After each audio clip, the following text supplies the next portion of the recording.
big COD blog post in regards to Warzone 2, DMZ, Season 1, everything we need to know. We're going to cover it all in this video. So obviously make sure to sub for all coverage of Modern Warfare 2, specifically gameplay and stuff about DMZ. I'll be doing a ton of coverage on my channel. But let's kick it off here. As you can see, if I can hit a little zoom right quick, this is kind of what we're looking at when it comes to Season 1. So of course we have Warzone, we have DMZ, new Gulag vehicles, different features.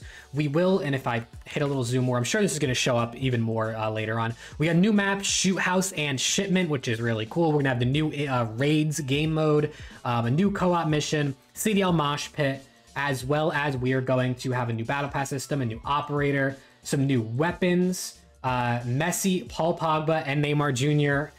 Limited time World Cup events, which skins, which is pretty cool. And then some more stuff down here. So definitely excited to get some more new stuff when it comes to, visual content and game modes, things like that. Now we can take a look here at some info about Warzone 2. So obviously you know about the Al Mazrah map. 18 major points of interest. So these will also be extraction points for the new DMZ mode.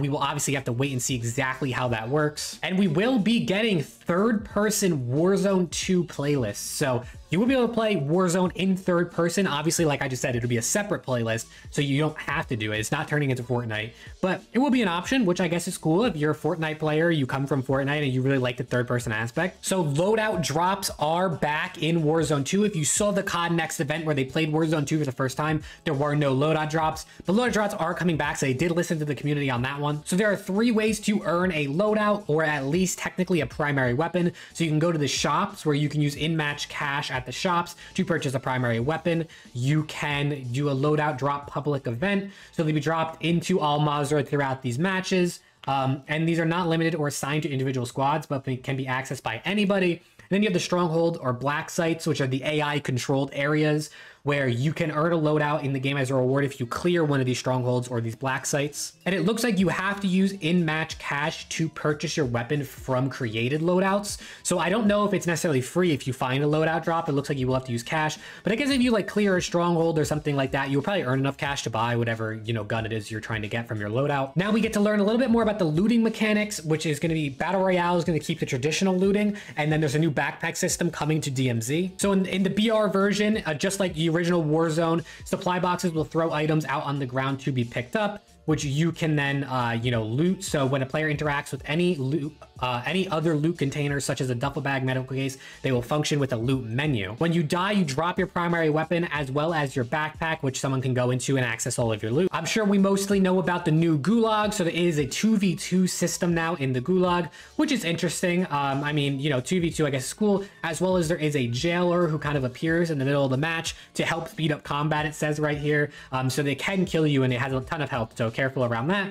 But if you kill the jailer, all 4 of you will return to the game. So it's basically, like it says here, do both duos agree to wait and fight the powerful enemy, or do you get greedy and just try to kill the other duo? So I guess that's up to you when you get into the Gulag. Now we get to learn a little bit more about AI, which are gonna be at strongholds, black sites, and obviously within the Gulag. It says that these strongholds and black sites are clearly designated in your map. So, it's up to you whether or not you want to engage with these AI combatants. So you can avoid this area at all costs if you like. So it says here that several strongholds will be activated around the map in each game.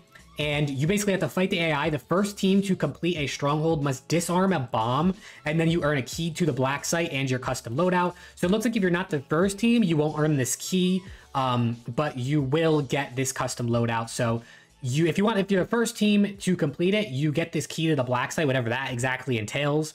But it says right here, they're more dangerous form of strongholds, where they will offer a permanent weapon blueprint reward and more valuable in-match items for those who clear it out. So you're going to want to do this eventually, but if you don't get it done, it's no big deal. So here are some features that are going to be new coming to Warzone and DMZ. So obviously we know about the new circle system. We've heard about proximity chat, which I think is cool. Assimilation, which I think is very interesting. So in squad-based DMZ modes and special BR playlists, so this is not your generic Warzone playlist, there's going to be specific ones, you have the choice to join up with enemy operators and form a larger team. So anyone who's played a Escape from Tarkov type game, if you find an enemy player, you can just, shoot at them, engage, and kill them and steal all their loot. Or you could talk to them in game, be like, hey, you want to just play together, you want to just travel around together, obviously it could be hard to trust this random person, right? Because they could kill you at any point, even if you think they're being friendly. But you do have the option to sort of try and work with other players, which I think is cool. There is now an interrogation feature where in squad-based modes, you can reveal enemy locations by successfully shaking down player-controlled enemies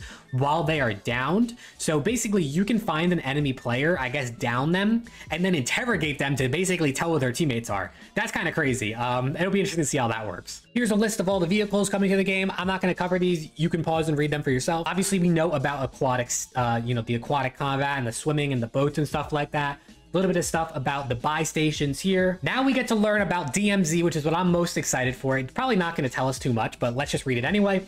So DMZ is an open world narrative focused extraction mode where operator squads have free reign to complete faction based missions, take on side objectives, engage with enemy operators or AI combatants, and search for valuable items, all while fighting to survive towards exfiltration. And then we should get a tactical overview into this mode closer to launch next week, as well as we will be seeing some gameplay, it looks like, or some sort of preview of this at the event that they're going to be hosting in, like, you know, an hour and a half. By the time you're watching this video, even sooner. I believe that is at I think it's at 12 p.m. Pacific, so that should be coming up soon if you're watching this video. And if you're watching this video, it might have already happened too. Now let's look at a bit about MW2 multiplayer. So we will get Shoot House and Shipment reimagined, which is kind of cool. So, you know, this is going to be nice. CDL Mosh Pit, which is going to, you know, introduce, I guess, what the ranked mode is going to look like, as well as more Spec Ops or another Spec Ops mission and raids. Here's a little first look at, I guess this is what the new Shoot House is going to look like. You know, obviously it's going to be the same layout, just a different sort of color scheme and design. I think it looks pretty cool. And then we will be getting Shipment mid-season. This one looks interesting. It is definitely it's probably the same layout. So you can see here you got this side container, which actually is now slanted, it looks like, so you can kind of come back here. Both of these containers over here appear to be open, which is interesting. This is your middle area, obviously. These are your side containers, other side containers. So we will see how this plays. Hopefully the spawns are good. Now a little bit about raids, which are coming mid-season. So episode 1 of raids will come in. This will be a challenge for trios. So it's not duos like the regular Spec Ops, which is pretty cool. So this is going to be a mix of stealth, all-out action, and puzzle solving objectives. So you're going to have that mix of trying to sneak around, you know, guns blazing, fighting, as well as doing, you know, some, I guess, some brain racking puzzles, which is pretty cool. And then we should get more information about this mid-season. So tier 1 hardcore mode will also be available at the start, which is, you know, something we were supposed to get at launch, but unfortunately didn't. Combat records are also going to arrive in season 1. It does not say at the launch of season 1, it says in season 1, but more intel about that is to follow. They appreciate our patience. No one's patient about this. This stuff should have been in the game at launch like you said it was going to be, but whatever. We got a new battle pass, apparently now with more player choice. So it says conquer a new battle pass as you choose map sectors. As you choose map sectors, your way to unlock both. I don't really know what that means, if I'm being honest. 4 weapons, 6 operators, pretty cool, and a new seasonal prestige system, which I think there should be more about this down below. So there's a new system now, so it's no longer a linear battle pass. So it's no longer like level 1 to level 100, you try to unlock everything. So now it's this map, like sectored thing. So basically what it's saying is, players will unlock items using earned battle pass token tier skips across the map. Each map will have 20 sectors with 5 items in each sector. Tokens can be used to either unlock adjacent sectors or earn more items within unlocked sector.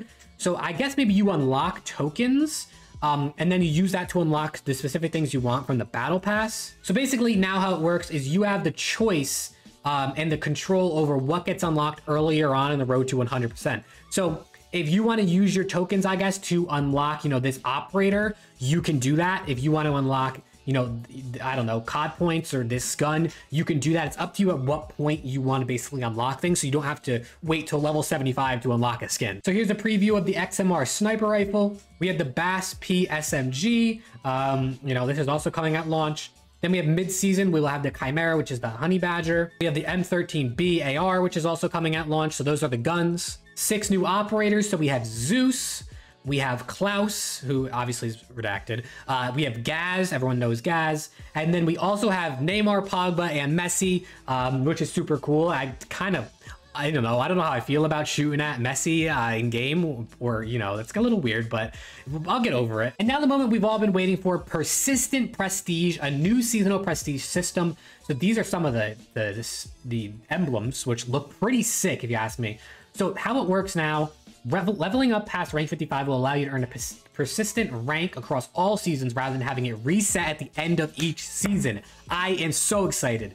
So beginning in season 1, rank 56 will unlock you prestige 1. This will give you an emblem and some additional rewards. And then season 1 includes 4 more ranks. So you have prestige 2, 3, 4, and 5, which are unlocked at these ranks or levels, which is interesting. So you can get up to prestige 5 in season 1, and then you'll be capped. And then also, you know, you can continue ranking at the end of season 1. So let's say you get the prestige 3, season 1 ends and you go into season 2, and let's say the cap is now 10. You can continue ranking up. It's not going to cap you out at you know, at whatever you, let's say you were at. And yeah, that pretty much does it for most of the content in this thing. There's a little bit more information at the COD shop and all that stuff, but it looks like this update is super cool. A lot of really promising things. If DMZ and Warzone are good with this new prestige system, the new battle pass system, new maps, new operators, all of this looks really, really good. I think this looks like probably the best season we've ever seen in Call of Duty. Let me know what you think down below. If you enjoyed, drop a like, sub for more MW2 coverage, and I'll see you all in the next one.